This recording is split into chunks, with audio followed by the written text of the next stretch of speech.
What's going on? Another episode, Wealthy on the Street. It's myself, Richard Adokesi. Hitin Mehta. Yeah, and we're here as usual. We want to make sure that we give you guys the best insight, the most information, to increase your mindset, let you know about wealth. What does wealth mean to you? We got Hitin back out here with us. We're back here on another episode of Wealthy on the Street. We're here at Metro Convention Center. We're at the Multifamily Conference that's going on here for the next 3 days. So hopefully we get to talk to a bunch of people, get some insight, tell you how to get into this type of investment or real estate investment. If you have been looking to, learn and understand, hey, how do I get into it? If you have money saved up, if you want to go ahead and invest and get your foot in the door, then this is the episode where you need to follow us and see what people give us and tell us. All right, so yeah, let's go in, let's meet people, let's learn from them. Wealthy on the Street. Let's go.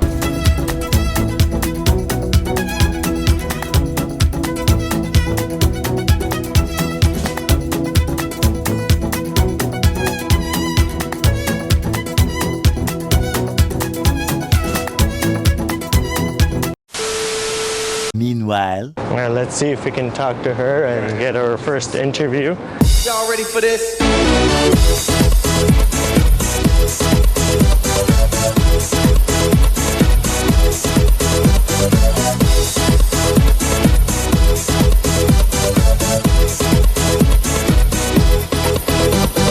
Excuse me, can we get 2 minutes of your precious time to talk about wealth?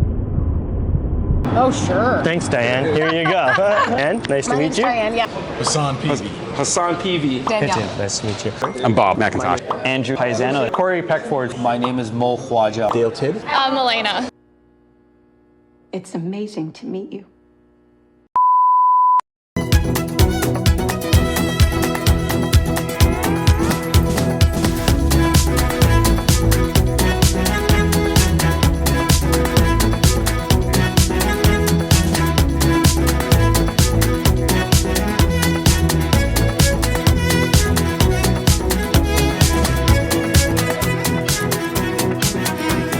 All right, as you see, as usual, we're in the street. That's what Wealthy in the Street is. We're going all around, all of Ontario, everywhere we could go to get insight on what does wealth mean to you. Principles within the map book, the foundation of wealth creation. Go online, check out our website, themapbookprogram.com, enroll in the program. And what we're doing is we want to just give your mindset a clarity in terms of how you can grow. The different avenues, the different things people are doing, to get their experiences. What have they learned? So that you can learn these things, and then you can put yourself in the same position, of wealth creation. All right. So we're here, Wealthy on the Street. We're gonna go interview more people here at this Multifamily Conference. Whoever accepts the interview. We got a lovely interview already, but we have a lot more to go. Let's go. Let's go!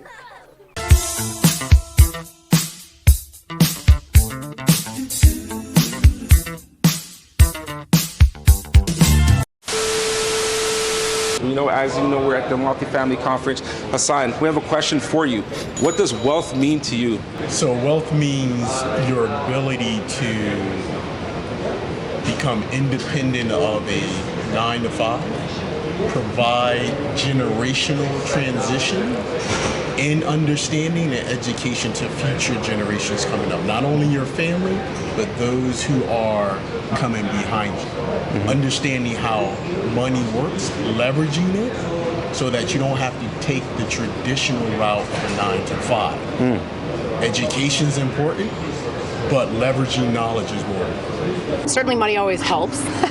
But I think too, when you're talking about it, especially, I don't know if I fall into the younger generation anymore, but you see a lot of younger people who, want to prioritize a job that they feel is contributing something, that they're getting something out of that job, rather than just putting in hours and hours of work without any real feeling of fulfillment. I think, increasingly we're seeing that, it's so hard for young people these days ways to buy a house, afford rents, all these things. The cost of everything's going up, and so I think more wealth.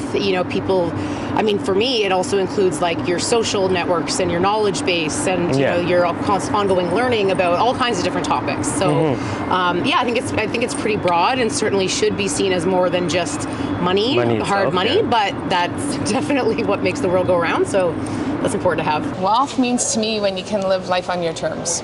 When you have the freedom to chase your passion and do what you choose to do and not be living by somebody else's standards or somebody else's rules. That to me is wealth. I mean, it's a lot of things, but for me, it's about creating the ability to do anything that you want to, however you want to do it. Obviously, legally. Let's quantify that. But no, so for me, for example, right, like I love traveling, so I actually live nomadically, and that's the ability to have that enables that to happen. So things like that to me is important. Wealth means to me would stand for like freedom and stability. So the freedom to do the things I want in life when I want to, not to live on somebody else's time. Okay, so does that mean like not doing a 9 to 5 or like more of entrepreneur? Exactly, more the entrepreneurial route, right? I think it's like, I'm not going to define it maybe as well as others, but for me it's like a full package. So it's not just having cash and money and being able to spend on things you enjoy, but it's also time, right? So you got health. So health is important. That's part of your wealth. Taking care of yourself and having money so you can enjoy it with your friends and family, and also having time. So I think that would be the biggest thing for me is having a balance, like the whole work-life balance. I think freedom. Freedom to do anything I want, whenever I want, have enough funds, and be able to live. The traditional concept of wealth, especially when we're here. Money, right? Exactly. Right? So the concept of wealth is all about money. But really wealth is a combination of things, right? It's money, yes, but it's also your health, right? Because if you don't have your health, what do you have? You can have as much wealth as you want, but if you don't have your health, you got nothing really. Makes sense. Okay, now you have the health and you got the wealth, but you have no peace of mind. Right? So it's also peace of mind as well. Now, can you go to sleep at night, right, without having to worry about the wealth that you have or wealth you don't have? Exactly. I know a lot of wealthy people, they have a lot of money, but they can't sleep at night, right? They're unhappy, they have no peace of mind, right? So you have peace of mind. Then there's the contentment part, right? Are you content? Now, I know as well, a lot of, wealthy people, but they're not content. They have the bigger boat syndrome. They see a guy with a boat, and then their boat is big. They see another guy with a bigger boat. You're never enough. Never enough. Never content. Exactly. Never at peace with what they have. Right? And then there's also the fulfillment aspect of it as well. Right? So you can have all these wealth, health, but are you fulfilled? Right? Really deeply fulfilled? Are you doing something that actually fulfills you? That gives you that's driven by purpose. Yes. Right? Because there's a lot of things you can do in this world, but if it's not driven by purpose, what's the point of that? Right?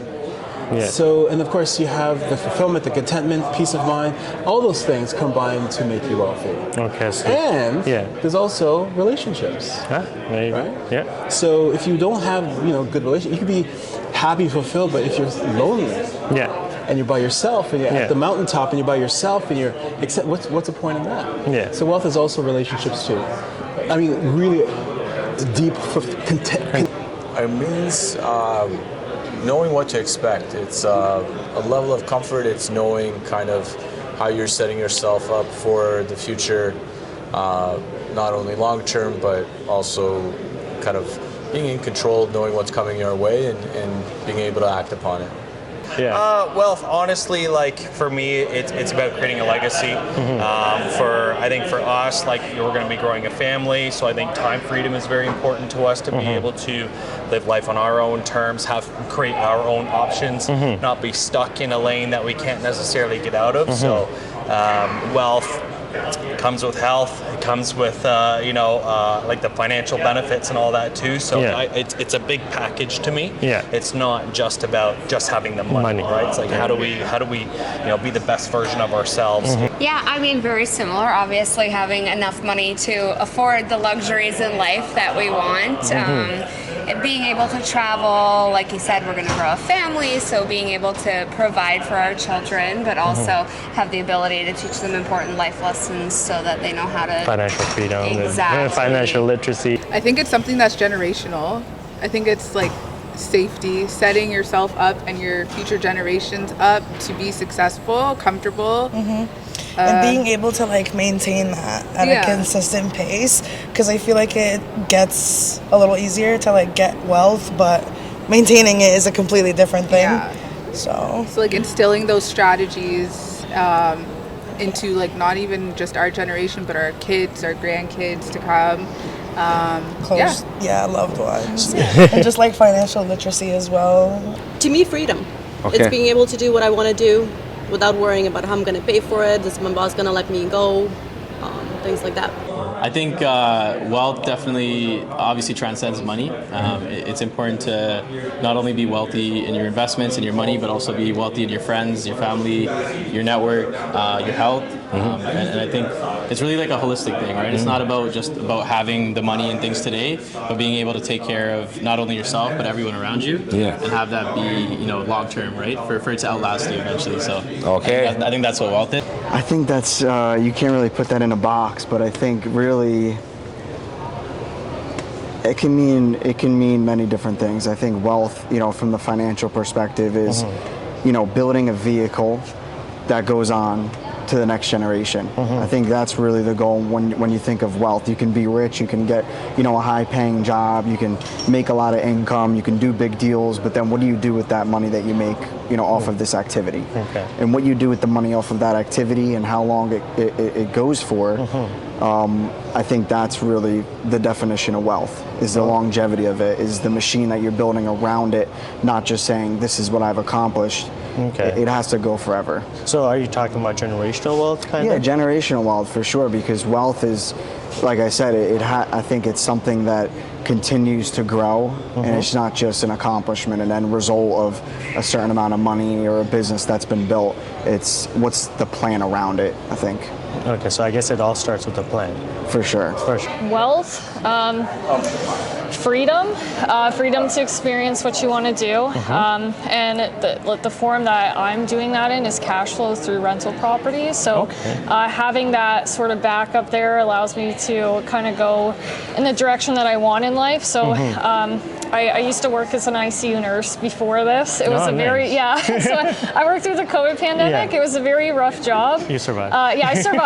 Luckily, I got life insurance and everything after that. But I bought rental properties while I was working through the nursing, and from there I gained enough financial freedom to be able to quit that job. And now I'm pursuing my passion, which turned out to be real estate. So I'm a realtor. I own a team now, and I own rental properties and looking to expand in that area. So yeah, wealth is freedom to me. Well done, everyone. Well done. Next.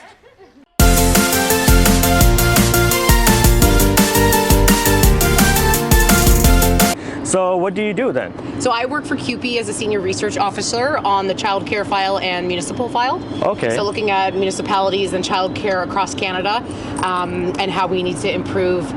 So for childcare, improve access and then improve wages for workers because they have problems getting recruitment and retention because it's very valuable work that is very underpaid, very precarious. And so, CUPE as a union is always just fighting for workers' rights and income redistribution. So since there is a multi-family conference going on, we were here to try and interview people from there, but we appreciate your time for sure. Do you have any investments? Do you invest in real estate, stocks, anything like that, if you want to share with us? I have some. Again, I think I have a house. I'm not like a real estate investor. I think that these days it's still an asset, right? It's still an asset. Yeah, exactly. So, I think too, a lot of, again, with the younger generations, you sort of see that, people are stretched so thin in terms of being able to afford anything that investing in other portfolios is just kind of out of reach for a lot of people, unless, you kind of break it down, and even if it's, $50 a paycheck or whatever to put that in, I think is really important. Certainly that financial literacy piece is something that we need more of in schools for those younger generations to understand, what is compound interest? What are all these things? What's the best way to try to save up, especially if you don't come from a wealthy family, which most of us don't. So. Yeah. Okay, that's great.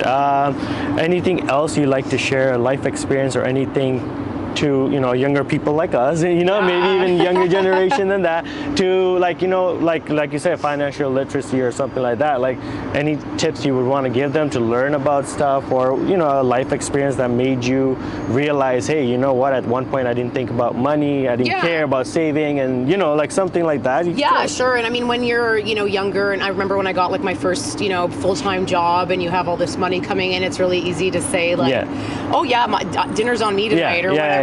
So which is good, because for me, it's nice to have disposable income, and money is good to save, but I also like to have a nice balance of saving that, but living your life and being generous with it, and not and using the money that you have to live a good life and have good experiences, because ultimately 50 years down the line, if we're still here, you want to be able to reflect back on that, not like, well, look how much money I have in my account, I might die tomorrow. It's good to have something saved for rainy day, of course. Yes. But it's also about it's also about enjoying what we have now and being grateful for that.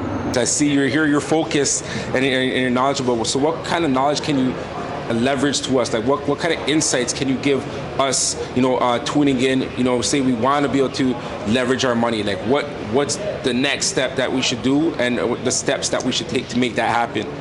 Yeah, so what I've learned to be critical is that preparation and knowledge is key before something happens. So before you get money, you need to know what to do with it. Because I had cash in the past that I would have used differently if I had the knowledge I have today. Right? So what you'll see in our generations, especially folks of diverse backgrounds, underserved communities, what you'll see is that there's a knowledge gap. That knowledge gap actually creates the wealth gap. Okay, yeah, it's true. Yeah. So learning about money isn't usually taught in our schools. Yeah. Not even when you get out of college, university. I'm a professor right now at Rutgers University in the States. Oh, wow. Right? So, and I do real estate investment as well. But what you'll see is that we don't teach that all the way through the whole university. School. But the most important resource we have in reference to generating wealth in transition of resources to future generations isn't even taught to us, right?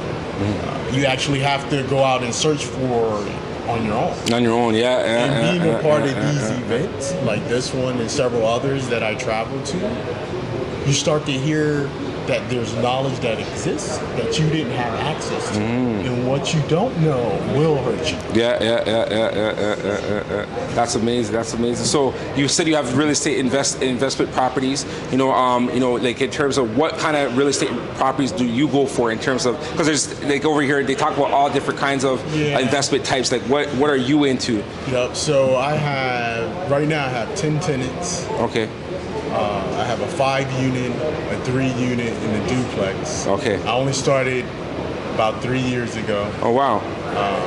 They generate really good cash flow and asset base. Because a lot of folks don't know that once you start owning property, to get qualified for bigger deals, that asset base actually helps you do that. So having other properties that may accumulate up to $1.2 million worth of assets, it will help you qualify for another purchase for $2 million, $3 million.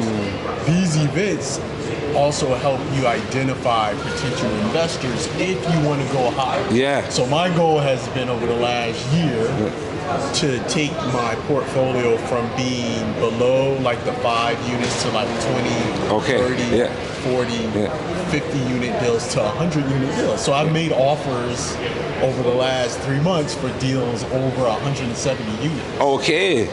Have they been accepted? No. Because the numbers have to work. You have to run it like a business.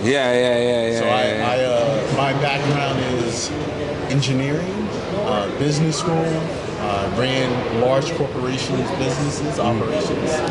And you buy properties based on it being ran like a business, right? So a lot of folks buy properties when it's your residential property, how it looks, how it feels. But no, when we buy larger properties, it's how much cash is generated, what's your expenses, and what's your net OI, what's left over. And how do you leverage that to do something next? And it doesn't have to all be in real estate, but real estate is a great foundational investment to invest in other things like product development, marketing, right?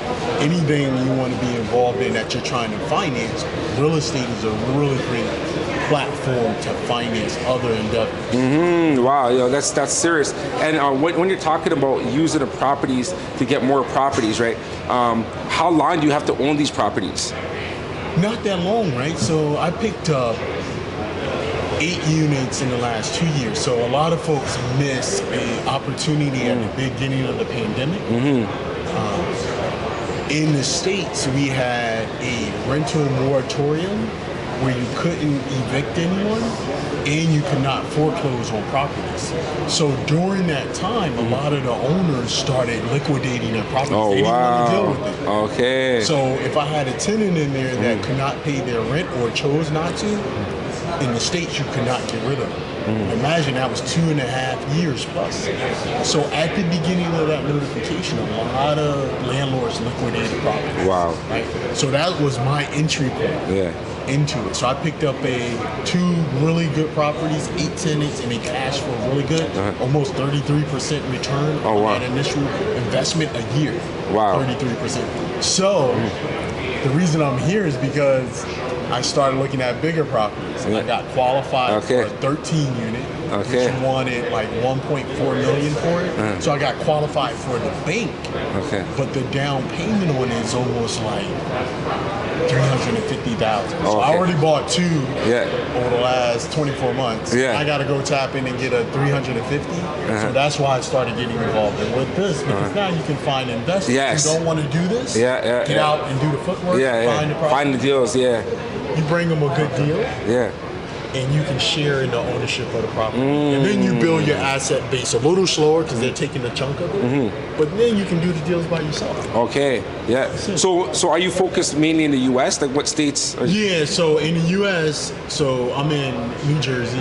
So I'm focused in New Jersey, New York, Pennsylvania, Virginia, Texas, Las Vegas, and Chicago. Oh, wow. So and the way I go about it is that most of the time they'll tell you try to search for stuff in your backyard, which is New Jersey, New York, Pennsylvania, and Virginia for me. Those are the states over. Right. But wherever you can develop really good connections, meaning information flow, deal flow from brokers, I have a fabulous Chicago brokerage team. They actually do Zoom calls with me. The entire, up to the director of their brokerage team do Zoom calls with me to identify deals. So once you identify non-local opportunities through connections, you go wherever the cash flow works. And the model can be leveraged. Right? So you never want to constrain. The model will work anywhere. As long as you put the team in place. Like, do you mean like a 9 to 5 and then being an entrepreneur, like something like that, or just? So there's a downside to 9 to 5, and there's a downside to entrepreneurship. So entrepreneurship, you're always on, you're always working, you're always busy doing stuff. But when you're an entrepreneur, you have more control than you do in a 9 to 5, and so that to me, if you can be an entrepreneur and then have control over what you do and when you do it, I think that's really wealth, because that's when we can start taking care of ourselves, we can start taking care of our minds, we can start taking care of our mental state and our own happiness, take control of our lives, essentially. That's a great answer. So what do you do? What do you do for a living? I'm a full-time real estate investor. Oh, nice. So obviously you're at the Multifamily Conference. I am, actually. Did you get some? I'm a speaker. You're a speaker. Oh, wow. That's why he saw it. He was like, he did. Actually, He's like, wait. Actually, I did see your picture on the website. Yeah. Okay, so perfect, you know. Yeah. So can you shed some knowledge with us? What would you like to know? Where can one start into getting into real estate investment? You're doing the right thing by being in the rooms around other real estate investors. Essentially, you want to be in the rooms where there's other people doing what you do. Shake the hands with the people that are doing what you want to do. Okay. And then when you're doing that, then you're going to start automatically just adapting them. It's no different than when you're a young child or a teenager and you pick up the methods and the ways of your parents, and we do, unfortunately. Yeah. However, when you become an adult, Yeah. that is still true. So they say, your network is your net worth. And you're a sum of the closest 5 people you hang out with. So if you're shaking hands with people doing what you want to do, you're going to find that it just naturally, your journey will go down where you want it to go. Okay, so since you said you do that, do you teach people? Do you do? Obviously, you probably do it for yourself, but do you teach people on this? Is there like seminars and stuff that you do, or what else is there that you do? Yeah, absolutely. So I've been a full-time investor for 10 years. Okay.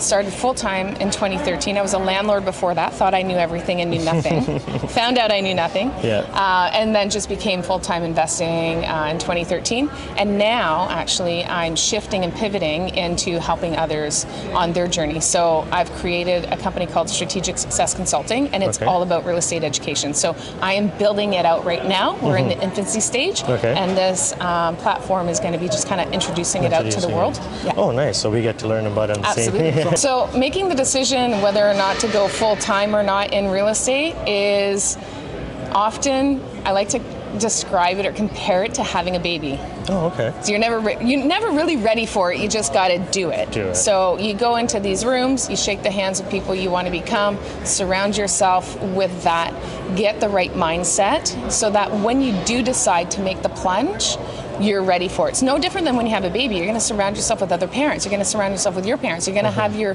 tribe, your community, your village that you need in order to make it happen. You need that support around you. So build up your community so that when you do take the plunge, then you have the support that you need in order to lean on when you have those challenging times. Because if you do it on your own, it's really hard. And you may fail, but in my opinion, the only way to fail is by giving up. So even if you trip and fall, that's okay. If something didn't go your way, that's okay, as long as you keep moving forward. You're going to learn something from it and just keep moving forward. Oh, awesome. Yeah. So your new venture, is it based out of Toronto? Is it based in the U.S.? It's online. It's online. It's online. So, but I'll be doing live events as well. Okay. But I'll be doing hybrid live events where I'll be teaching some of the stuff. I'll be doing it live because I'm one of those people that like to drink through a fire hose when it comes to education. I want to get in the room and I want to just learn it all and do an intensive. And some people want to learn it online, an hour or 2 hours a week. They take an evening and then they just learn a module and they move on, right? This way we have both. And I personally like the live events. And as long as I'm in there and I'm teaching, I don't want to just put the content online on video and then how am I gonna get really good at teaching you if I'm not actually teaching you, right? Yeah. And so I don't want to just put content online and then let it go. I actually want to keep getting better and better and better at what I do, and I want to engage and I want to actually physically help people on their journey. So we'll be doing both, but the online version is what I'm building right now, the online educational platform, and then we're just going to build on that. That's amazing. How big is your portfolio? So I'm selling right now. Oh, okay. I am. I'm selling everything. Oh, nice. Because I started, I did about 5-6 years flipping, and then I decided going into COVID, I decided I didn't want to flip anymore, stopped flipping, went into acquisitions. So when you're flipping, you're not actually putting anything in your portfolio. Yeah. So that's, it's one of the things that, although what I did do, I followed my coach's advice, and every 4 or 5 properties, I put one in my portfolio, and then I did another 3 or 4 flips and put one in my portfolio. So I had a few properties, but at the beginning of COVID, I decided I just went out and started buying a whole bunch of properties. Didn't want to flip anymore, and so I got 56 doors, but right now I'm off offloading them all because when I went into acquisition mode, I bought what I knew, which was distressed properties. And it's not what I want. I want actually purpose-built multifamily properties. So now I'm offloading that, getting my time back so I can do strategic success. And then when I get back into real estate, it'll be the larger apartment buildings. Where are your properties located? All over Ontario. So I've got Cornwall, I had 25 doors in Cornwall, 9 in North Bay, 10 in Sudbury, 4 in Timmins, 8 in Hamilton, and I think that's it. We've got, and I've got property out in Calgary. So I've been all over, but mostly Ontario. Oh, yeah. okay. So someone wants to get their hands on it because do they have tenants inside or?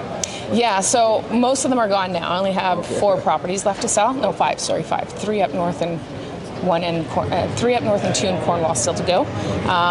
But yeah, like they're on the market. So anybody who wants to find them, it's on the market. Do you do investment in real estate or other investments as well? What do you have? What is your portfolio? Yeah, so started about 15 years ago, flipping houses. Now we own rental portfolio, mostly down in Buffalo, New York, so not too far away from here.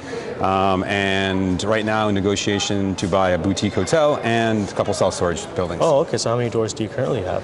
Small. We're only about 30.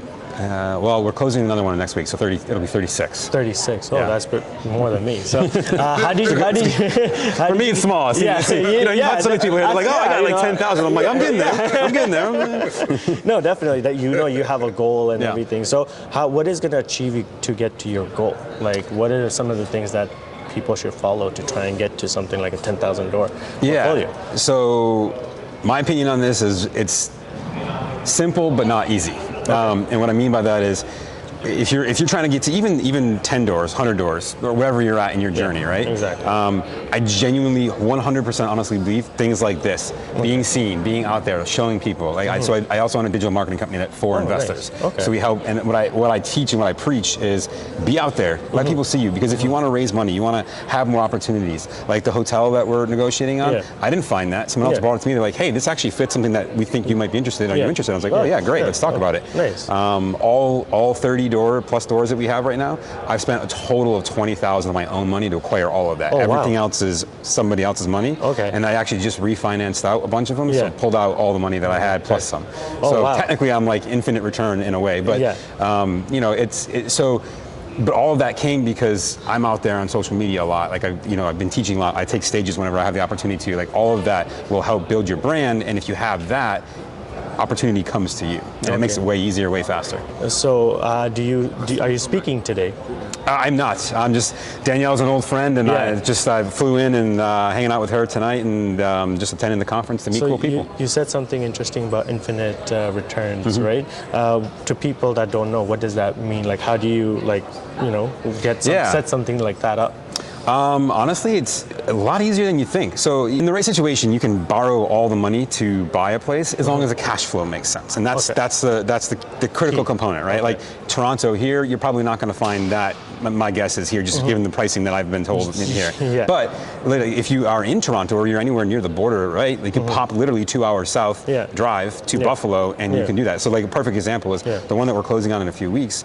I'm buying it for $90,000. I need to put about $40,000 into it, so we'll be in for $130,000. It's currently today rented for $2,300 a month. Oh, wow. Within a year, I'll have it at $2,800 to $2,900 a month. Okay. That's insane cash flow. Yes. So even though I got to borrow $140,000, even if I'm paying, let's just say 12% to make numbers easy on that money, well, that's only $1,300 a month, and I still have $23,000 to go, plus like taxes, insurance, and all that. Of course. But the cash flow is there, so I'm never really worried about that. And so that's how we've been able to build our portfolio that way with literally none of our own money. I'm just saying, because you said you put in like $20,000 of your own money.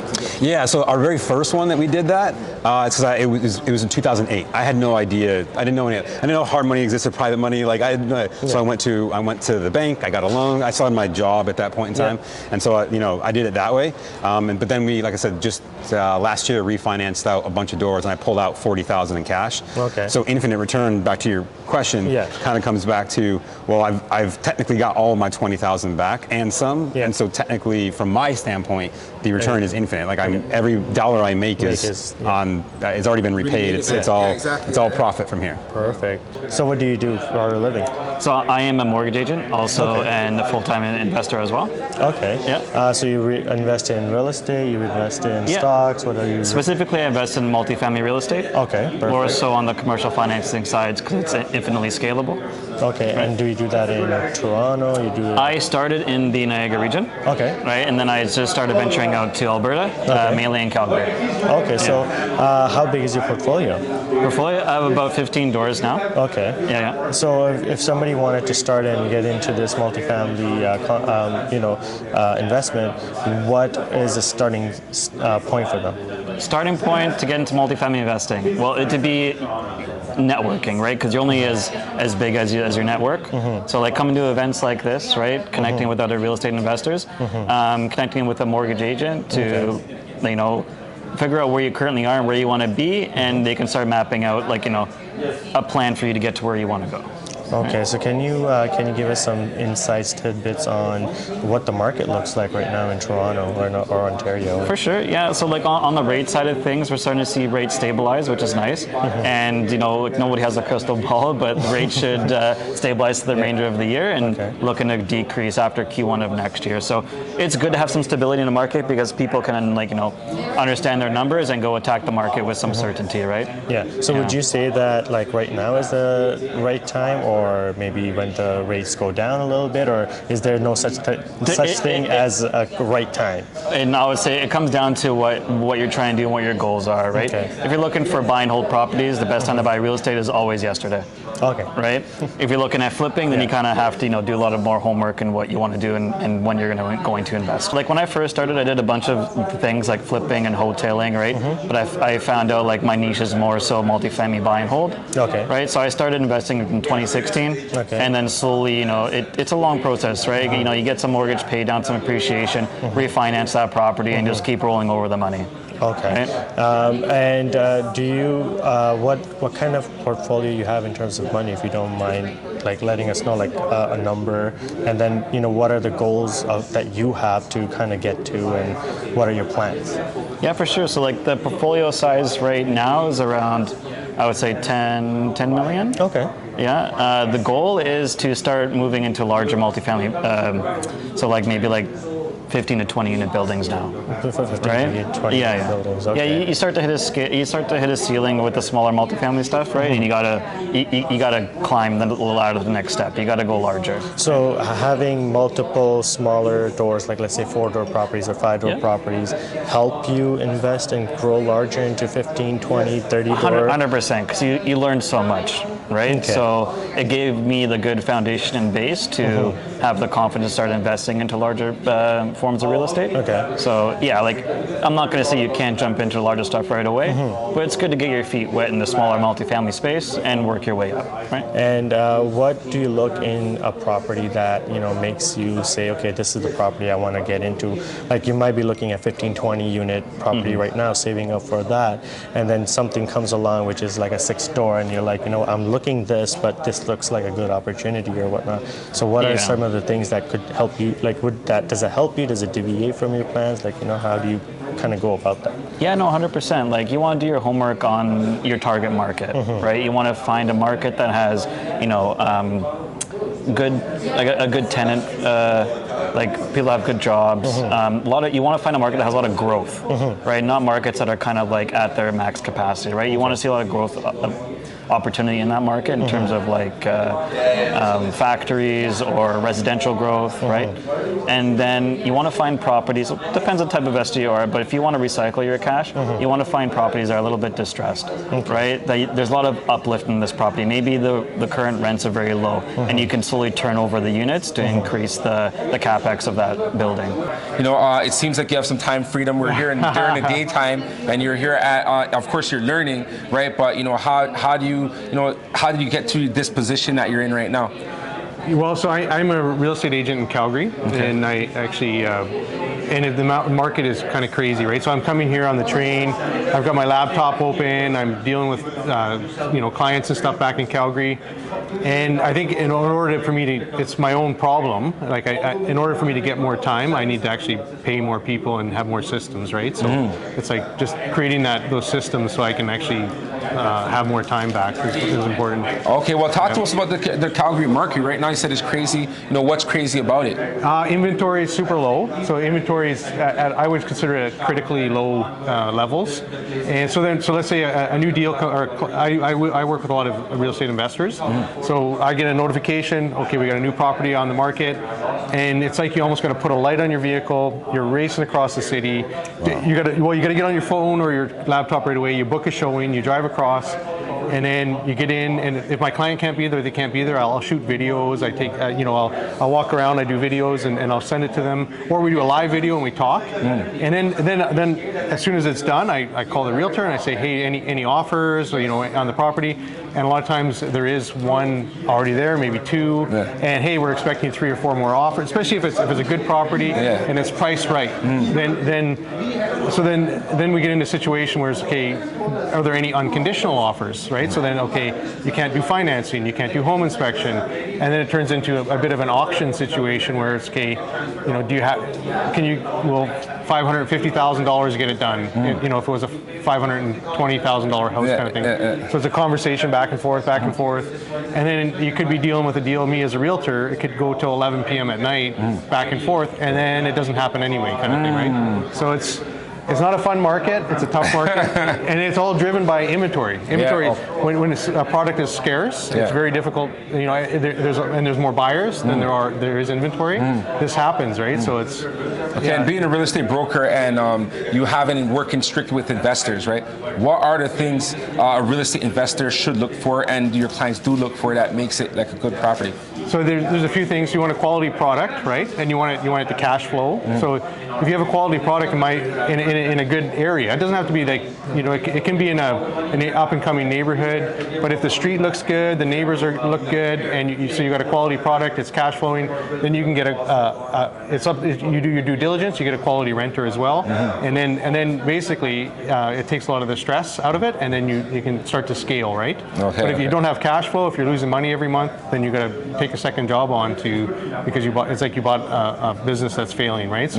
So that would be important. So when you're saying quality product, because sometimes maybe you can find a property that is a little distressed, but you could renovate it, right? But how do you consider that a quality product, right? Because if you're talking about cash flow, if you get something that you say you get a better deal on it, but you got to put work into it. If the value is there, you can almost every property has potential, unless it's in a really difficult area. But most properties have potential, even if there may be a few I would steer away from, but even those, in some cases, I would like. So, if, say, it had a wood foundation, maybe a former grow op, those kind of things that was fully remediated.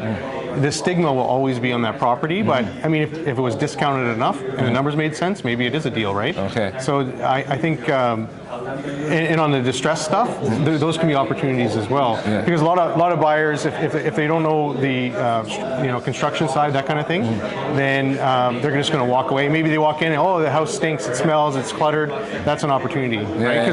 And that's what I like about investors is they see good investors and strategic ones will see opportunity, and so they're being analytical, but they're also being decisive. They're actually making a decision, right? They're not just I'm going to sit on the fence here for the next 3 weeks and think about it. And it's gone. The deal's gone anyway. So what do you do for a living? What I do for a living, I'm an owner-operator for a restaurant in Calgary. In Calgary, okay. And I invest in real estate on the side. Okay. Yes. Okay, so what kind of real estate investments do you do? I do single families. Okay.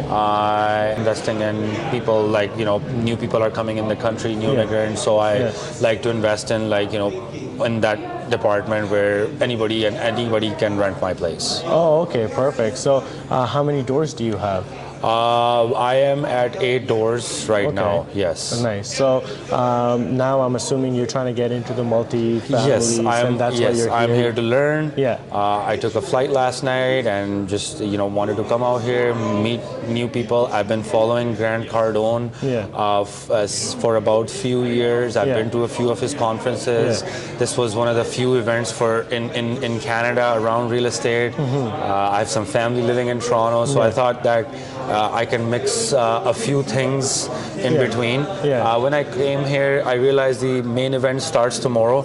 But then we just kind of chatted with people around on the sidelines to learn about them, learn about their businesses, and just get to know people. So you were networking. Networking, yes, pretty much all since like I came here since 11 o'clock. I've been talking to people, and I've met a few people here already. I've added them on LinkedIn, so it's important. Bring out your LinkedIn, bring out yourself. Somebody was just saying that I have been kind of do it very openly. And I said, well, I've done it for a few times, so I'm here to share knowledge and learn. So what do you wish that you can learn from this event? My goal is to go from 8 doors to 80 doors. And when I came to Canada, I had nothing, and I believe that I can go from 8 to 80.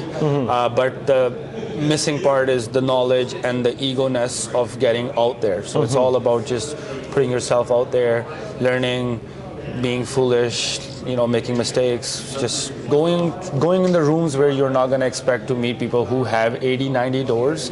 And obviously like starting to meet people who have 80, 90 doors, learn from them. If they can teach 1 or 2 things, I can take that to Calgary and take small nuggets. Take small nuggets and kind of implement them, right? And obviously there's a process. It's not going to go from 8 to 80 or 90 straight away. 8 has to become 10, 10 has to become 14, and then vice versa. So, and that's where my gaps are. That's where I'm here to learn. Trying to learn. Yeah. So you're not the first person today that we've interviewed that has told us that get into the room with the people that you want. So like if you want 80 units, you want to start talking to people that have 80, 90 units. And yes, you're right. And of course, in Calgary or in real life, you don't meet people on the streets who have 80, 90 units. And I guess for me, my goal is I want to inspire people who are at the 1 or 2 unit mark to get to that 8 unit. And for me is to get inspired from people who have 80, 90 units and believe in it that I can do it.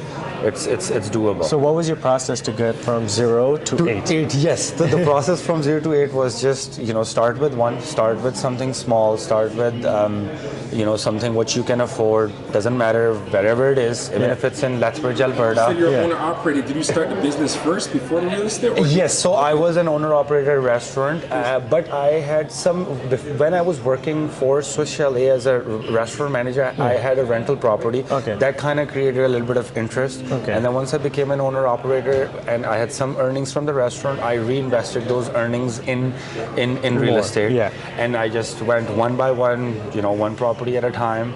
And then we were just renting it out. And keep it simple, stay in your lane.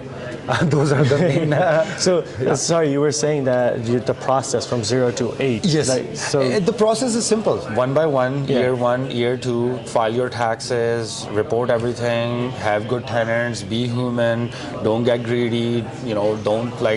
Don't over leverage, don't refinance a lot. Just. Go and I think every time you need a new property, come up with new money. If you have 20% down, enter the market with 20% down, and you should be okay for the most part. Perfect. So how is the market different in Calgary and in Toronto? Have you been following the Toronto market? So the Toronto market is really crazy, but Alberta market is starting to pick up. A lot of the investors from the Ontario market and the Vancouver market has started to make the Alberta market really profitable. 5% tax, close to the mountains, lots of remote work. So a lot of people who work in jobs here, they are actually living in Alberta. So lots of remote work has changed their demographics versus people work for a company downtown Toronto, but they live in Calgary in a suburb for a nice $600,000 home, which is most likely almost 50% paid off because they sold their $1 million homes here and they went there. So a lot of that has happened, and I think as a young investor, as new investors coming in, it's really exciting to see all that, right? Lots of immigration is coming too, right? So lots of people are coming in here. So that's why Toronto has a housing shortage, right? So the government just passed the ruling that you can have 4-plex on each property if you have enough space. That includes putting 2 units in a basement, right? So imagine you have your main house and then two tenants downstairs. That's 2 doors now that you've created. So yeah, a lot of people are getting into that and stuff like that. More opportunities will come. More opportunities will come, and Yes. that's driven by the immigration, right? Yes. That we're getting in. So how's the immigration there in Calgary? Immigration is good. Yeah. And it's same. People who come here, they can't find work here or they can't find place to live here, they come there. They come there, okay. Or if somebody knows somebody, they come directly there. Directly there, right? yeah. So it's but obviously the first place is here. But when they come here, the good news is everything is on the internet. Yeah. When they look for rents here, they already decide to come to Calgary, or they already decide to come to Edmonton, because Calgary and Edmonton are the bigger hubs in that area. Perfect. So, any other information that you would like to give us or shed, I personally feel that every investor needs to start somewhere. Don't be scared. I have been an investor where I was scared. There's never a right time. Just the right time is when you have some money and you decide you want to own real estate. Real estate is lucrative. You can bank on it. In my hardest times, I've sold real estate and survived. Yes. I've refinanced in my hardest times. When my restaurant business was not doing very well, I kind of leveraged my real estate business to kind of inject money in the restaurant business. And that kind of kept us both going, right? Nice. So I think people always, every time I meet a new investor, they'll say, oh, I'm not ready, or the market is too high, or the market is too low, and this will always happen. Yeah. I think the right time is if you have a good credit, keep good credit. The main thing is good credit goes a long way. The bigger thing with 8 units is I have a perfect credit. I don't have a credit issue. So yes, if you have 20% down, slowly, and if you have good credit, you can build a good portfolio. What is your purpose in life? You're talking about purpose, fulfillment and talent. Well, that's a good question, because I've gone down the road, the wealth road. I spent a lot of time, hours and hours and hours developing wealth, put a lot of time into that. But what I found, there's nothing more fulfilling than making a difference with other people.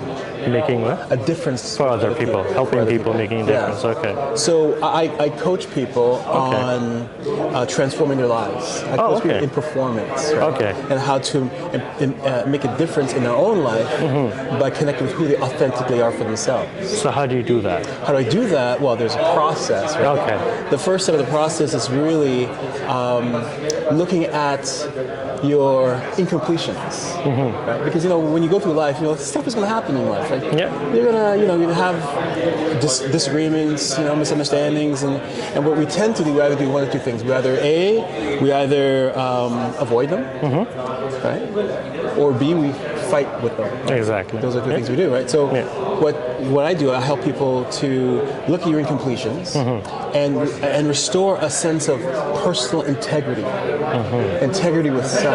Self-love, like trying to Actually, no. It's knowing that you keep your word to yourself. So when you being say honest something, with yourself, you do what you say to yourself. Exactly. And when you do that, you have confidence. You can trust yourself. When you can trust yourself, you can take bigger risks because now you know you're going to fulfill on what you say you're going to do. Yes. A lot of people, unfortunately, don't live that way. A lot of people live lives where they don't trust they don't trust their own word. Right. For example, if you say, "Well, I'm going to lose 5 pounds," and 3 years later, you still have 5 pounds. Yeah. Exactly. Yeah. Right. Or you have, for example, New Year's resolutions. People make New Year's resolutions because they can't trust themselves to keep them. Right. So I help people develop that muscle where they can actually trust themselves again. And when you trust yourself, you transform yourself. So how does that tie into the conference that you're at? Like, are you looking to essentially meet with investors, or what is it? Or is Good this? question. Yeah. So what I do is, so I work with individuals. I coach investors. Okay. But I also work with coaches who, because they get members and they get people participating in programs, and for whatever reason they get stuck or they get stopped at taking action, right? So they're unable to, whether it's, they made a sizable investment, but it's difficult for them to actually take that next step. Right? Okay. Whether it's talking to an investor or making a call to raise money, right? But all they have is conversations happening in their head, right? That self-doubt, that feeling of what if it doesn't work out? Exactly. Yeah. Those disempowering conversations. Yes. Right? Yes. So what I help these investors to do is to reframe the conversation with themselves and empower them to take action in such a way that they are excited about failing. Yeah.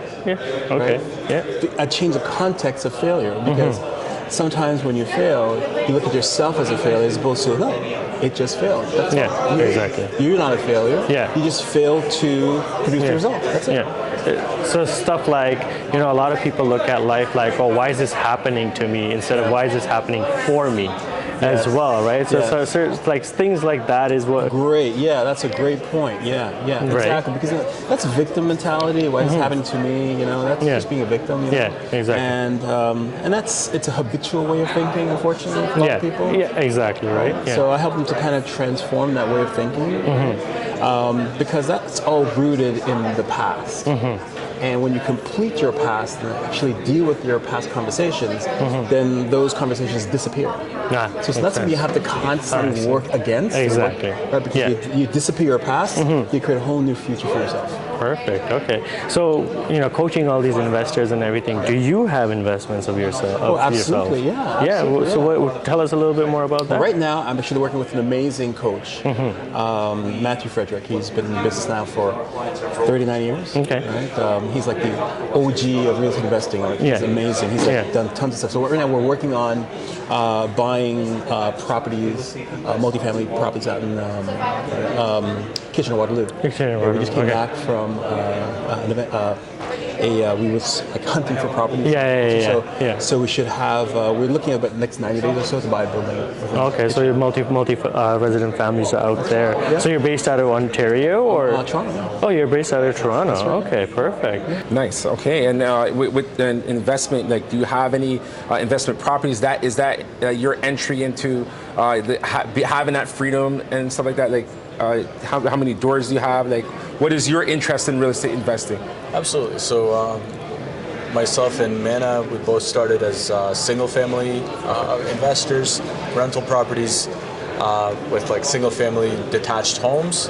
And over the last 3-4 years, we've looked to transition from that to a larger kind of ball game, a bigger space to play in. So multifamily, scaling up from the singles, ones and twos.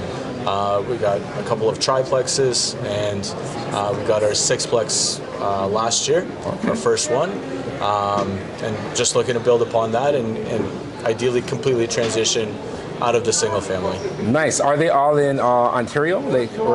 Currently all in Ontario. Okay, nice. Okay. Mainly GTA. So what kind of advice can you guys give, like someone that's looking to start getting in the game? Like someone that they want to start getting into the multifamily. What advice would you give them? Don't wait. Number one, don't wait. The time you spend deliberating, the time you spend deciding, the time you spend researching, is time you could spend learning as you do. So definitely get hooked up with the right support, the right people, right realtor, right contractor, right mortgage broker, lawyer, property inspector. All of those supports are there to help you succeed. They exist there as a service already. It's not like you have to reinvent the wheel. So definitely don't wait. That's the best piece of advice I can give. Okay, thanks a lot. I heard Mana say the property inspector. I'm taking maybe you guys had maybe some property issues and things that you didn't expect, and now that that's covered, is that something that is that? I think she's trying to plug for me a little bit. I do property inspections. Oh yeah, as well. so talk about that. Yeah. Definitely, like if you are acquiring a piece of real estate, best bet is to do your due diligence, involve a professional property inspector, whether it's myself or somebody else. It just kind of helps you know what to expect, know what you're going into, go into the investment with eyes wide open. A lot of us hope for the best. You think, oh, I can make this work. Like if the things go right, it'll be good. You don't want to build your investment on hope. You want to build your investment on facts. So definitely get familiar with what you're trying to invest to, and a property inspection is a really good way to do that. What do you focus on, and why do you focus on these different aspects, right? Like go deeper into the collection, not just about the financial, like the collection. Sure, yeah. So obviously, you can talk to everybody here about investing and financing and the numbers, but I think on the health side, for me, it's getting your mind right. For me, I do things like meditation, sauna, cold plunges, things like that. on the physical side, working out, weightlifting, nature walks just outside, those sorts of things. And then more in terms of like friends and family, I think, just obviously spending that quality time, right? Whether it be with my wife, my family, friends, cousins, those sorts of things. I guess that's a little bit about that. That matters though, right? That's in the background. A lot of times it's not really in the forefront, but it's good that you're talking about meditation and all those, because going inside is the key thing. That's how you really know what you want to do, right? And we're here at the conference, so of course we're going to talk about real estate and other investments. Like what kind of investments are you involved with? For sure, yeah. So right now I've done some small multifamily stuff, and I'm now getting into the larger space. So I work closely with an associate that's done up to like 27 buildings all across Southern Ontario. Anywhere from 12 to 64 units. Myself, I'm getting into a 12 plus unit. As I kind of started my journey and got into real estate investing, I quickly realized financing was the most important thing. And so I got my mortgage license, and I'm a mortgage broker with the Finlay Mortgage team. And now I feel like I've got a good grasp on how money works and the financing aspect. So the next thing now is I'm just hunting for a deal. So if you know any units that are 12 units and above, happy to take it. What areas do you focus on? All across Southern Ontario. So again, I originally started out in Sarnia, but now I'm looking to expand out to London, Brantford, Windsor, even out west. Out east as well. So all across the board, man. Yeah. Can I ask you a question while we're on this? Or Sure, of course. Yeah. Could you tell me a bit more about you and like what you're doing in terms of investing? For sure. I'm a real estate broker, right? And I'm really have a really high interest in getting the information out about wealth creation, right? Because it's something that we hear people are talking about, but like you said, it's more than just financial, right? So when we ask the question, you'll be surprised how often the answer that you gave comes up, right? And because it's about feeling good, well-being, and we need more platforms to actually set the stage and put that out there, right? So that's why we're here and we're getting the insight from you, because the little pieces that you give right now are the people that are subscribed to our network, that could be that gem that they've been looking for. Definitely. You know what I'm saying? So we're here to ask questions, get in the minds of experts, get in the minds of people, and get this information out there, man. Right on, man. That's sweet. So what's kind of like the one thing you're here at the conference for, and like what are you looking to take away? My takeaways is just meeting people, getting insight from people, learning from people, and networking. Networking, I think that's the biggest thing. Like with multifamily, like being a real estate broker, I dealt with more single family, right? Cool. But coming to the multifamily, it's giving me more insight on how deals are structured in multifamily. It's a lot different than single family deals, right? It's more on the NOI, and you want to see what your net operating income is, and that's what's determining the deal. And then with financing, the banks will fund on that. Exactly. It will fund based on the deal. So I want you to go deeper into that. Okay, for sure, man. Okay, so 10-foot high level breakdown is on the residential side. Obviously, you're getting qualified based on your own personal income and expenses. As you move into the commercial side, now you're getting qualified based on what's called the debt service coverage ratio, or DSCR, or DCR, whatever you want to call it there. That ratio is basically the percentage of your net operating income divided by your total mortgage payments, which gives you the percentage of basically, they're trying to understand, for every dollar you're making on your building, are you able to cover your mortgage payments and then some, right? So typically you're looking at about a 1.2. So if you have $120,000 in net operating income and you have mortgage payments every year of $100,000, you have a debt service ratio of 1.2, right? And so that's one of the biggest factors they're going to look for when qualifying your building. They're still going to consider your personal stuff, so they're going to look at your credit, your history working within these buildings or real estate investing. They're going to look at your total capital available, your personal net worth. So they're still going to consider your personal strength, but ultimately the numbers are going to come down to the building itself. So that's kind of the advantage, right? Okay, so let's say someone that wanted to make that transition. Are there certain bottom line figures? You said the 1.2. Is there any other things that they got to be considering before they can make that jump? I would say. So even the 1.2 number is like an average. There are, other mortgage solutions like private mortgages where maybe your building doesn't qualify on the offset because it's underperforming, it doesn't have enough rent, whatever the case is, we can get you in, right? And then, so the main thing to consider, I'd say, is just getting your numbers down right? Connect with a commercial mortgage agent or someone that has a good understanding of how commercial financing works. Sit down with them, review your financial situation, understand those things that I mentioned there, right? Your personal net worth, your experience, those sorts of things. Put together a package because that's what your lender is going to want to see when you do get into your buildings. And then as you look at buildings and run the numbers, again, sit down with someone that understands how the financing looks like so that you can understand how you buy the building, what the financing is going to look like, and then how do you exit the building at the end of the day when you do your refinance, right? And so I think that's one of the more so when you go in, you're also thinking exit strategy at the same time. Definitely. So for all my clients and then even for myself, like especially when you're getting into some of these more expensive pieces of debt like private capital, it is important to make sure you have a good exit strategy, right? A lot of times the clients that we see oftentimes go into CMHC financing, and there they give you some favorable terms. And with the MLI Select product, you can even go down to a 1.1 DSCR, right? Versus other commercial lenders are looking at that 1.2. So again, just more advantages there. You can even get up to 85 or 95% loan to value with those sorts of products. And I think, again, just sitting down with somebody who's done it before, I think makes it a lot easier. Same thing with real estate investing, right? So, I think that's deep, man. You give us a lot. You see, once on the street, we're getting the gems as usual. Since you're here at the conference, how many doors do you own? Do you do real estate investing, or are you looking to start into it? Yeah, so I work with a private equity firm, and we invest in multifamily, senior housing, hotels, and we've done a little over 6,000 doors. So we work alongside family offices, private individual investors that are also looking to build wealth, take advantage of the strategy that we put in place and also the team that we have to manage these deals.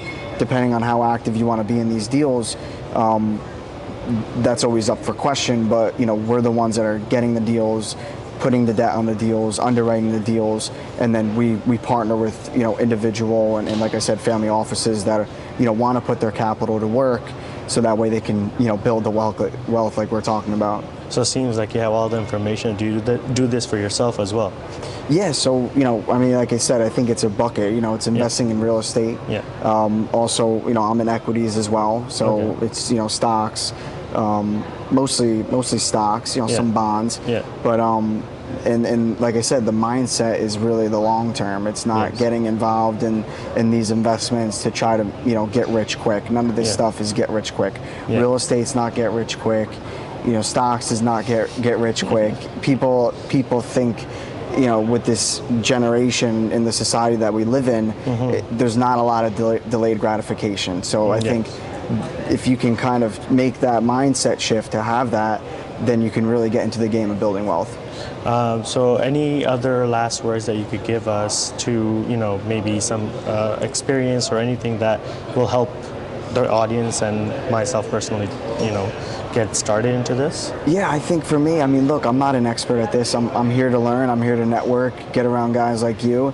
And I think that's the key, is you have to get around people that are thinking bigger than you, that, are a few steps ahead of you, maybe more than just a few steps ahead of you, so that way you can learn from them. And you can read a book, you can watch a YouTube video.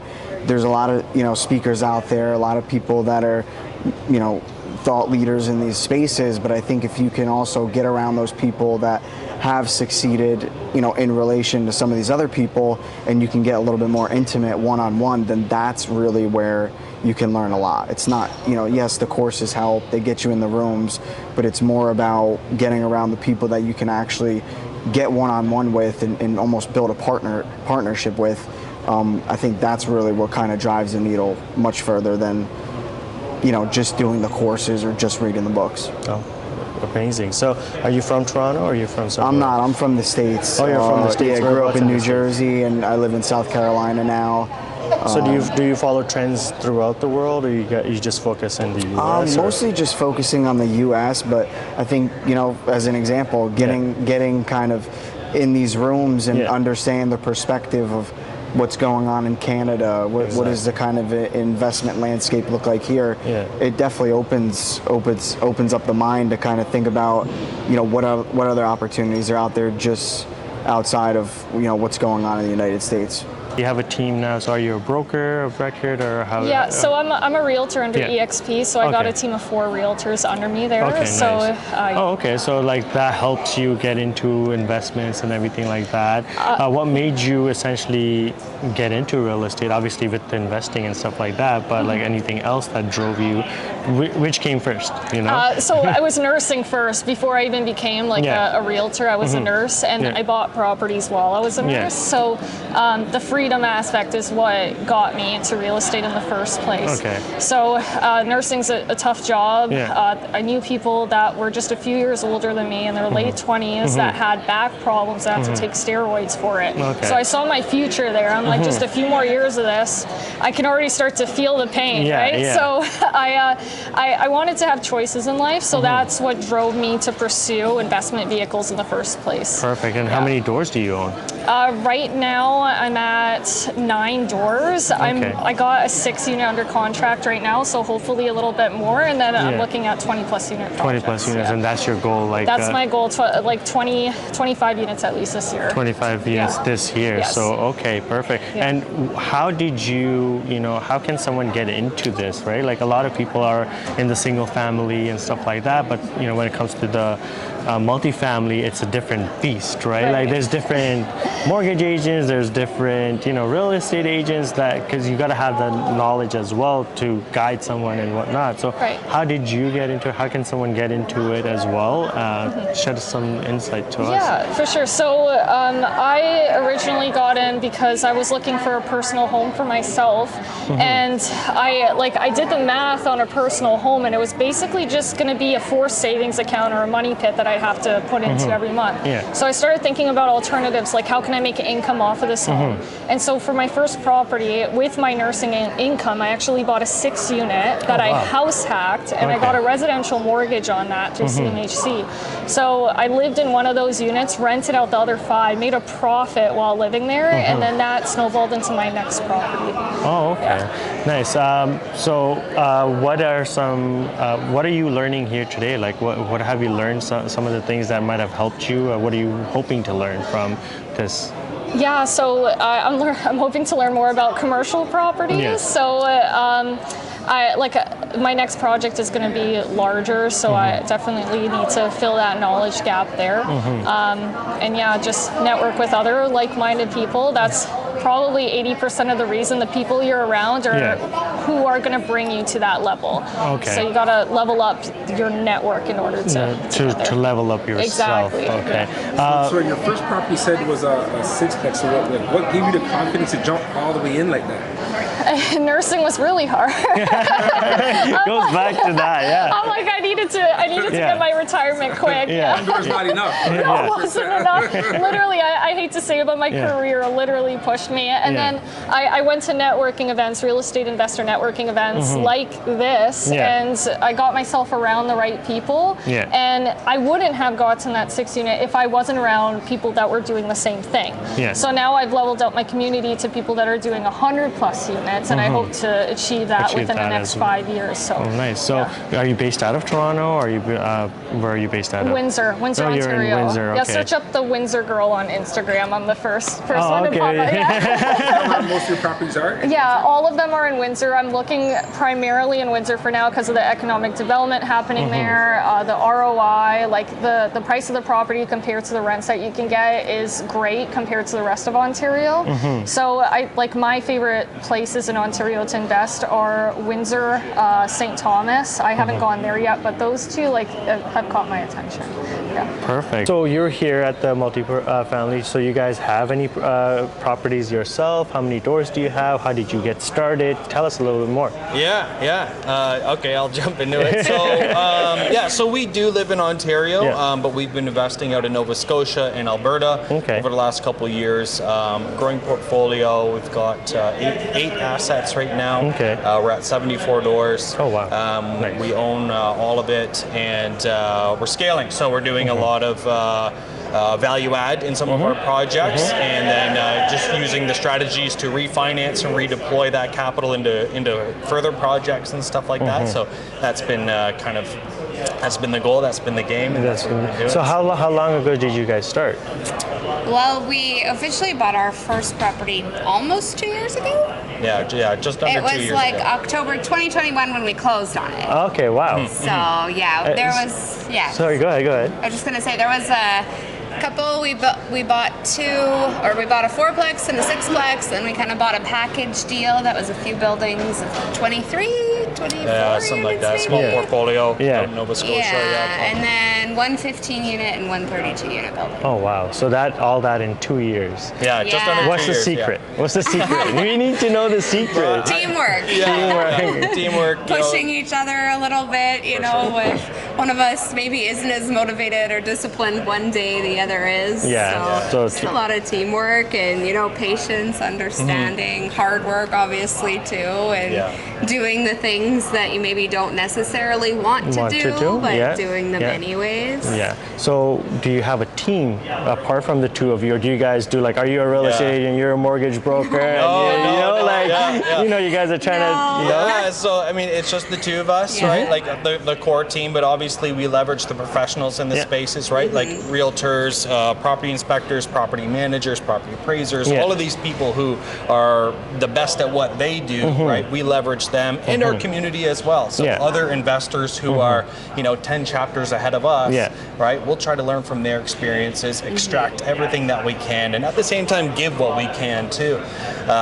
So it's, we always say it is a team sport. Like, everybody here is in one way or another building their own legacy or their own generational wealth or whatever it is, but you really can't do it by yourself. So get the value from the people who are out here. Okay. So what's the strategy? Because you guys said you guys own them all by yourself. Yes.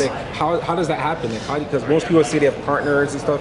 How do you guys what's the strategy to that? Yeah, so we will identify assets that are will benefit a lot from a value add strategy, right? So we can close on assets using creative finance models, right? So we've exercised our practitioners of using VTBs like seller financing, bridge loans, private lending, many different means like that. Refinances. Yeah, exactly. So then once we acquire it, we'll optimize or strategize that asset, put conventional debt on it, so we can deploy or pull out all of the equity, the cash, to pay back whatever means of acquisition debt that we had, and then the balance goes into the next asset. So we're kind of snowballing pretty quickly. Perfect. So we talked to another person out here, and they were saying that they don't only look at how to get into it, they also have a strategy of the exit strategy. Yeah. How do you take that money back and etc. So do you guys look at, is that part of your strategy that,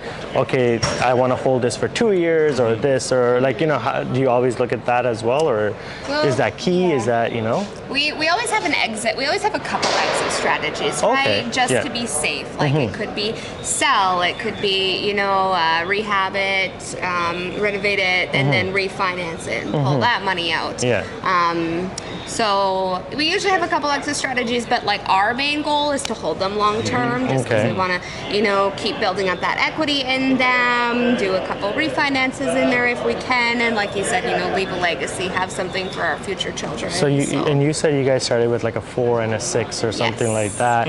How did that help you get into a 23 door? I think that's the next one or something like that. How did that were there, the learning curve was what was the learning curve like, and how did it maybe a 100 door next time? For sure. So we're going Got our eyes on the prize. So I think the biggest learning factor, and this is what I really impress on other people, is within their own level of education and comfort level, don't get in your own way. I always say, if you can close on a single family home or a duplex, you can do a fourplex no problem. If you can do a fourplex, you can do an 8 and so on. Right? It's not that the complexity or the level of work is exponentially larger as the building gets larger. There's standard principles that are consistent across all asset sizes. So I think our principle, at least, what has helped me personally, is just don't get in my own way. Right? Don't overthink things. There's people out there already doing this. So how do we just emulate them? Right? Do what they do, say what they say, and get what they get. Right? So just don't reinvent the wheel. Just learn and Right. So do you think networking events like this help like people that are wanting to start off? Because people are like, oh, I got to pay $300 to get into the room, or whatever. Is it worth it? But like I call that self-investment, right? Yeah. Like that, so do you think that being in the same room with people that you are like you or want to be like them, like does that help at all, or? Without a doubt. Without a doubt. Yeah. It's just, sometimes you're nervous to get started because you don't know things or you haven't learned enough, so you're scared to kind of get your feet wet. But you put yourself in a room with a bunch of people who are already doing it or want to do it, so you get that motivation. Maybe you meet some friends, then you have an accountability partner.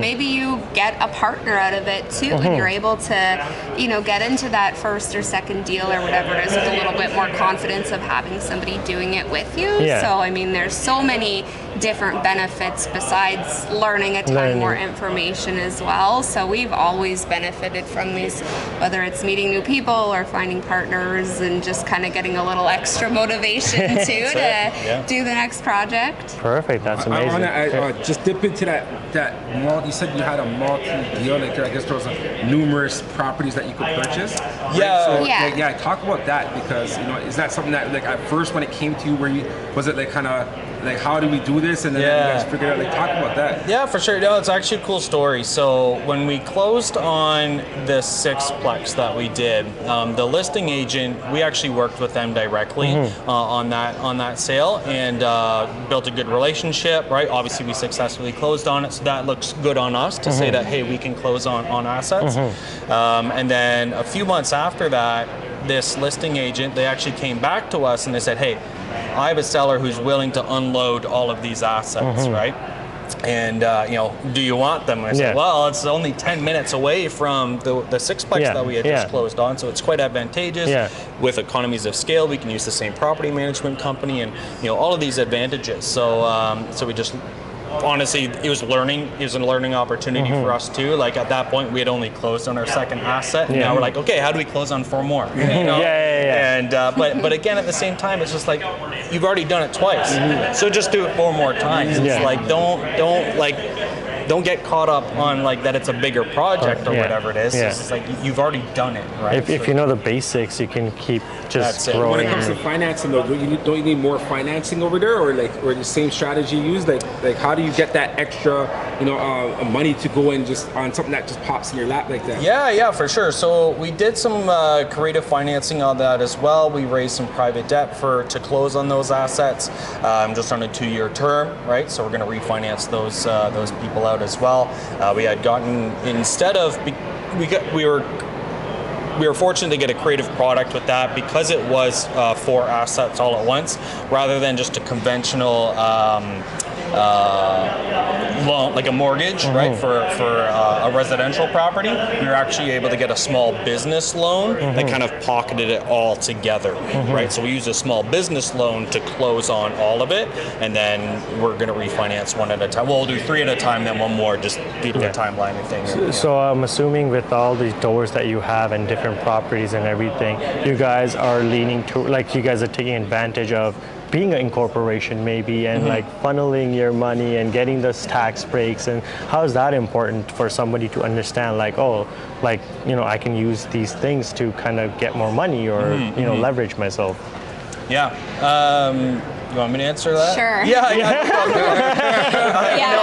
He's the numbers guy. It's okay. It's fitting because we just kind of like went through some year ends and stuff like that for the first time in some of our entities. So it was just nice to see like kind of how everything's working out and what can we do next year to be more efficient and stuff like that. For me, if I were to give anybody advice who's just starting, is like try to understand like where do you want to go in the next year or 5 years or so on, right? Like if you're somebody who's just looking to grab your first, just rental property or a duplex or something like that, maybe you want 1 or 2 over your whole lifetime. That's fine. Like that's okay. That's going to aid you in retirement. You're going to be able to pass it down to the family and stuff like that. There's a separate organization structure for that compared to somebody who says, I want to go get 1,000 doors in the next 20 years or whatever it is, right? Like it's totally different. So if you kind of understand what do you want to do first, again, get counsel, get guidance from the appropriate lawyers and CPAs and other people who are already doing what you want to do, and they'll kind of guide you down that path, right? Perfect. So we have multiple tiers in our organization because we're operating interprovincially. We have a management corp, we have a hold corp, like it's kind of put together that suits us, right? And it's scalable too. So as we grow our portfolio, we're going to be able to put more assets kind of in that family. Perfect. Yeah, that's interesting you say financial literacy because we don't get that in our schools. What did you guys do to kind of educate yourself about that? For me, my family owns businesses, so I've always learned from experience. I was able to see how like my dad navigated opening and running a business, especially being like first generation to do so.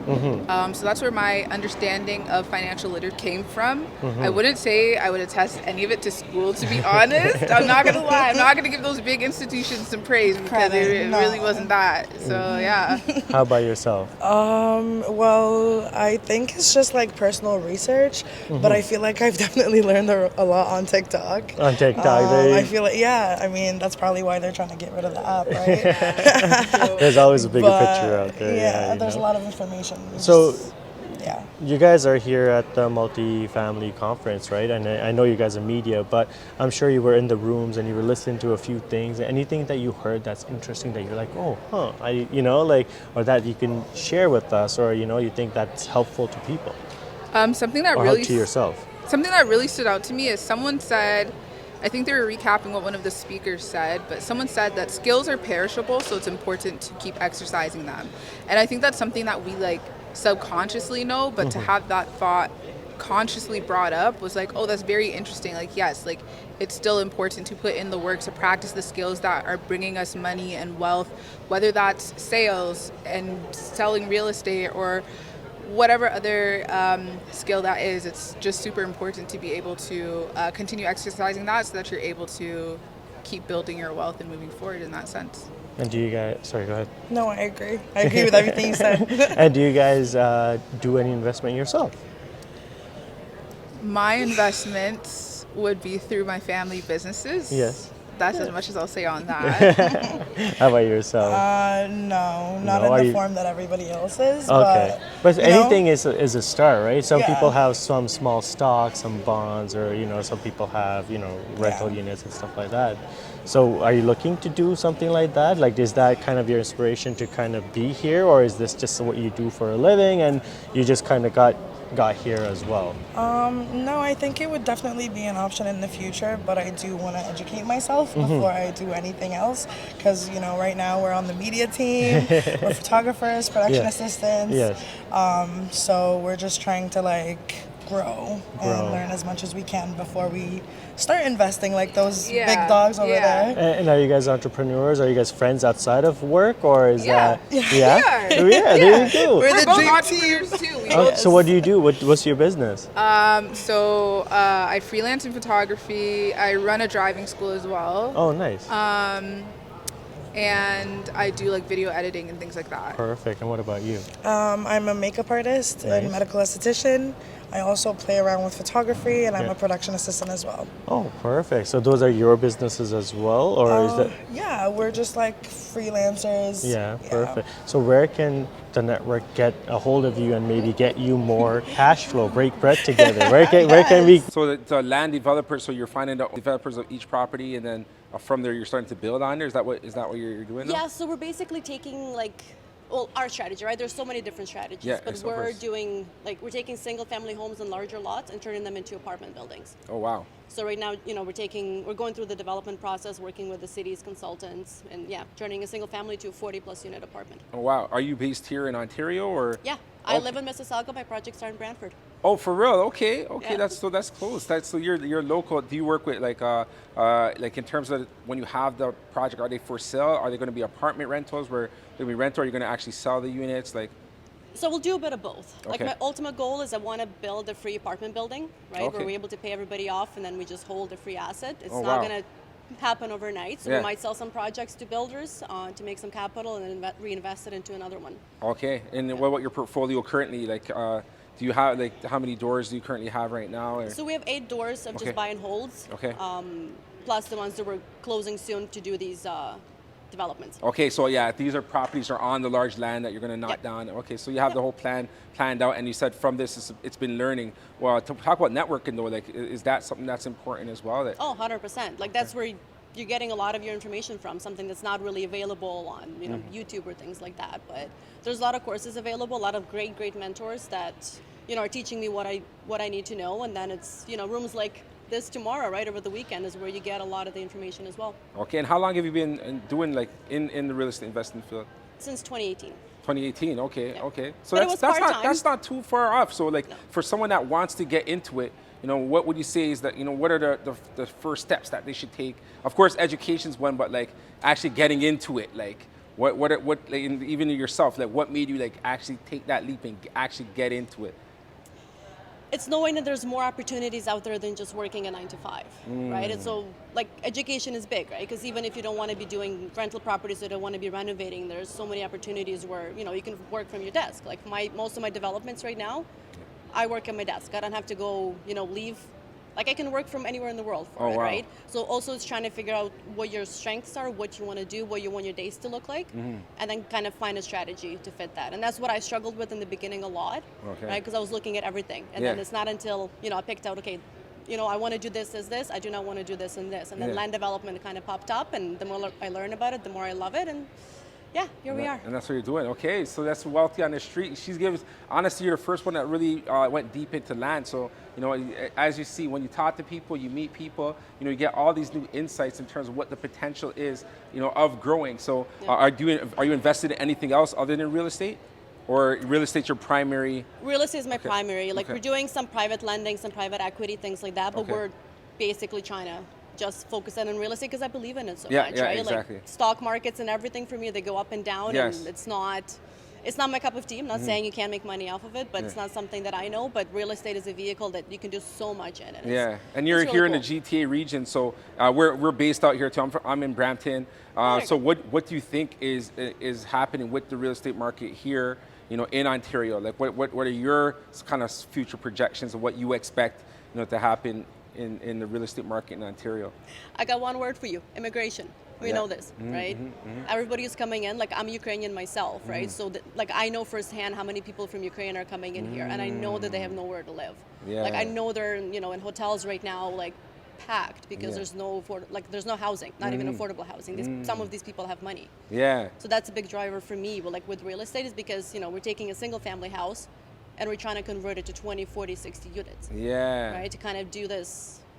So you must have a passion in that too, help, because it seems like you're helping by providing housing, right? Because that's the first thing that you went to. Like you're thinking about the people from your country who are migrating here and they don't have housing, right? So I guess that's one of the reasons why land makes so much sense for you to build places of residence, right? For sure, and there's so much of it available, right? Like people think about land development, they think these multi-million-dollar places, and then they buy up whole acreages or something like that, right? But you can buy a 10,000 square foot lot, and like we're trying to turn one into a 19-unit apartment building, right? So it doesn't have to be on a major scale, right? You can sever a lot and then build a duplex, and there's two places for families to live in.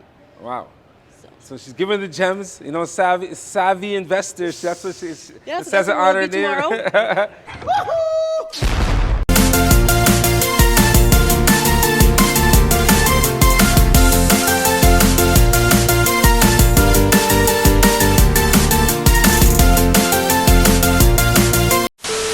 Is there a way to reach you? Like if we wanted to connect with you? On LinkedIn, Hassan PV. Okay. You can find me.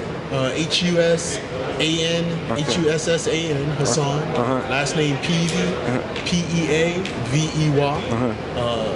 That's my handle on LinkedIn. And then I teach financial engineering, not financial advising. Financial advising tells you where you should put your money to invest. I teach more of how to structure and look at money to optimize it, no matter what your income is. So if you look at, it's a national website called DFree, which is DFREE.com. You'll see myself and my family on the front of that website saying in 2019, we paid off over $274,000 worth of debt. Wow. So that was 4 years ago. And now after paying off that debt, I was able to acquire property. Yeah, and most of that debt was university debt, exactly, property debt. You know what I mean? That you already accumulate. Yeah. Most folks don't tell you that it's more important to secure assets that generate cash versus assets that's going to take money out of your pocket. Right. And that's how I was raised. You buy, you get married, you have children, you go to college, and all that stuff costs you money. And everything's dependent on your 9 to 5. You can't catch that up. 9 to 5. You never catch up. You check the check. So over the past years, what I started to do, and it all stemmed from my wife. She's an attorney. She's an assistant county prosecutor. But she has student loans of over $130,000. Wow. Which over a 14-year period, we paid over in cash $80,000 worth of paper. But it only reduced that balance by $7,000 because of the interest. So there's something called velocity banking. If you don't know, just go on YouTube, velocity banking and infinite banking. It's the start of how you structure money to quickly pay off debt, pay off houses, pay off investments and everything. So that's what that's why I've dove into the exit corporate. Okay. Yeah, I used to be in corporate for 20 some odd years. Wow. Left corporate 2019 to become a full-time professor, do what I love, teaching, operations, supply chain. That's what I do. Oh, that's serious. You give us a wealth of knowledge right now, man. And I know that's that little piece of it, right? So we're definitely going to reach out to you. And you, even say for investing and stuff, do you invest with people out here in Canada as well? Yeah, that's why I'm here. Okay. So I travel around. Part of the things that I do is try to stay on the front end of what's happening in the markets, every market. So I'll be here for the next couple of days, investing, networking, right? Identifying, trying to hear new knowledge and strategies, right? As the market change. And then I'll be in New York, end of July, they have Diversity Commercial Real Estate Conference. The largest diversity conference in the nation out there will be in New York for about 3 to 4 days. So people of color who don't necessarily know where to access information, they're invited out. Okay. That's where a lot of them come out. Nice. Appreciate your information too, man. We're going to stay connected for sure. Most definitely. God bless, man. Yeah, connect with me. Go to, you can go to my Strategic Success Linktree. It's Linktree/Strategic Success, or you can find me on Instagram. It's at Danielle.Chason, spelled CHIASSON, and or Facebook. You can DM me anytime. My DMs are open. All right, perfect. Thank you very much. So best place to go is go3dc.com. So GO, the number 3DC, DeltaCharlie.com/Bob McIntosh. No A, just MCINTOSH. All my contacts there, all my socials, everything there. You can connect with me. I'd love to meet anybody that's out there in the Wealth Network. All right, perfect. Thank you. I would say Instagram is the best place to reach out. It's Andrew.Paisano. It's PAESANO. Your friendly neighborhood mortgage broker. All right, perfect. Thank you for your time. So I got a real estate investing podcast. It's nice. Yeah, Calgary Real Estate Investing Podcast is what I do. I do one show every week. It's investment focused. You have Instagrams and Just Facebook? Corey Peckford. So Peck with a P. PECKFORD is the last name. All right. Yeah, you bet. All right, thanks for your time, man. I appreciate it. Thank you. People can reach out to me maybe at 403-919-2636. Send me a text message. We can connect on LinkedIn. And then, What's your LinkedIn? My LinkedIn is... or Instagram? Instagram, my you can find me on LinkedIn with my name is Mo Khwaja on LinkedIn, MOE.KHAWAJA. Thank you. Perfect. Thanks for all your Thanks help. a lot. Instagram at Dale Tibb, really simple. At Dale Tibb. Okay. Right, Can you spell that? Sorry. At DALETIDD as in David. Okay, perfect. You can contact me at imarkcanada@gmail.com. You can also reach me on Insta. You can turn around. Okay, there you go. All right, check. That's the name. And you service all of Ontario? I service most of Ontario, but need a little bit more notice to get further away from the GTA. So Okay. definitely can schedule it. Just need a couple of days to arrange it. Yeah, I'll definitely work with you. I'm a real estate broker, so all my clients, I always recommend a property inspection. So like you said, there's so many things behind the scenes that you just don't know. It's always good to know before you get inside and stuff like that. So reach out to him. Thank you, Mark. Appreciate the interview. Thank you, man. You look nice the whole interview. All right, thanks, guys. That's awesome. Yeah, well, my name's Milena Semsic, but literally you search up the Windsor Girl, I pop up. So any few last words that you might want to give out to our network? Yeah, or, absolutely. Yeah, keep networking, level up your community, and just keep pursuing your dreams. Just have a goal and keep heading towards it. You're going to have a roller coaster. You're going to go up and down, but stay around the right people and keep going for it. Perfect. Awesome. All right. Thank you for your interview. How can people reach out to you guys if they want to get into investments with you or learn from you or what have you? Yeah, for sure. Honestly, the best part is probably Instagram. So mine's Monroe Built. It's MUNROBUILT. Just Monroe Built. Yeah. And then Tess here. Mine is Tess Meyer, just my name Just on your Instagram. name. Yeah. So super simple. We do weekly Zooms every Thursday. They're free. They're just like virtual networking events. We come on. We have a general topic each week to kind of share with people. It's usually like, hey, these are the bruises that we got this week. Let me share them with you so you don't have to go through the same thing that we did. And like I said, it's free. People just come and go. It's awesome. It's a great community. And we've been able to connect a lot of people with realtors, brokers, insurance, agents, all of that stuff. So it's just fun for us, and we like to give back because we've been taking a lot from the community. Yeah, and that's important to give back, right? A lot of people try to just hold everything back. Like, no, I want to get rich by myself. But, right. Sharing is caring, right? So appreciate that you guys are doing that. That's what we're trying to do as well. Yeah, for sure. No, I love it. With our network and other people that we meet and connect with them as well. So thank you a lot for your time. Yeah, all right. For sure. Thank you. You can follow me on Instagram at Sriram Wealth. It's SRIRAMWEALTAH, or which is the word wealth. So Sriram Wealth on Instagram. You could call me at 647-967-4350. But yeah, man, if you just connect with me on Instagram, shoot me a message or shoot me a text using that number, you should be able to find me. Okay, where do you service? Where do you service? So we're based in Cambridge, but we work all across the board, all across Canada. So we'll be able to help finance buildings all across Ontario as well as out west, even in the Atlantics as well. So again, wherever you guys are looking, happy to help out. Definitely reach out, and looking forward to it, man. All right, man. Where can people follow you and hire you? Listen, in the process of rebranding, but if you guys really want to figure out what's going on, you could go on Instagram at Rashida Shoots, RASHEEDASHOOTS. That might not still be the name by the time this comes out, but for now, if you want to see, you could look there and see. Yeah, and mine is Egyptian Queen 24, or you could go to Hadaya Beauty _ How do you which spell is that? HADAYA Beauty _ Perfect. Thank you for your time. Yeah, so you can find me. Actually, I'm uploading all my social media handles, but Ina Hansen's my name. Claymeadowgroup.com is my website. Ina Hansen, can you spell that out for us? Yeah, so INNA and Hansen, HANSON. So Facebook, Instagram. Okay. And then, yeah. Good stuff. All right. Thank you so much. Thank you.